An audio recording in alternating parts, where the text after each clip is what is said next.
সুপ্রিয় দর্শক, ঢাকা বিশ্ববিদ্যালয় আঙিনায় জাতীয় তিন নেতা কবরের আদলে চাপা পড়ে রয়েছে ৩৪২ বছরের পুরনো এক ঐতিহ্যবাহী ইতিহাস। আজ থেকে ৩৪২ বছর পূর্বে ইয়েমেন থেকে আগত হযরত শাহবাজ রহমাতুল্লাহ আলাইহি জিনদেরকে সঙ্গে করে নিয়ে এসে এই মসজিদ তৈরি করেন। ইতিমধ্যেই এই মসজিদটি জিনের মসজিদ নামে পরিচিত।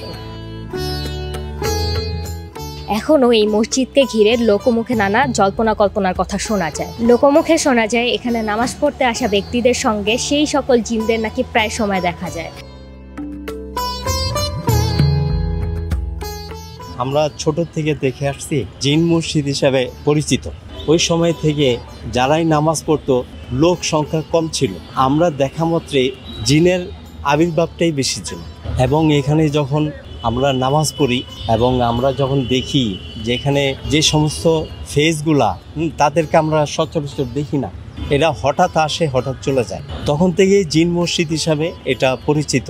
তারপরে হচ্ছে এখানে যারাই আসছে নামাজ পড়ছে তারা একটু উপকৃত হয়েছে, একটা নিয়ত করে আসছে, নিয়তে ভালো ফলাফল পাইছে, যার জন্য এখানে বেশি বেশি বাইরের থেকে বিভিন্ন জায়গার থেকে আসে নামাজ পড়ার জন্য।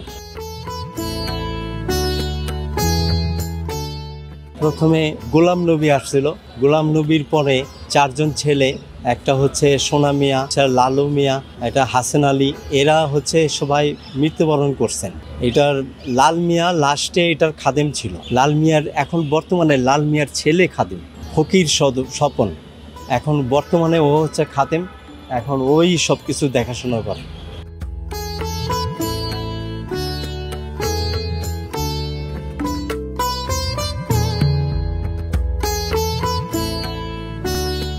দর্শক, জিনের মসজিদ সম্পর্কে বিস্তারিত জানাতে আপনাদের সঙ্গে ছিলাম অনন্যা থেকে আমি মানিয়া সাদিয়া।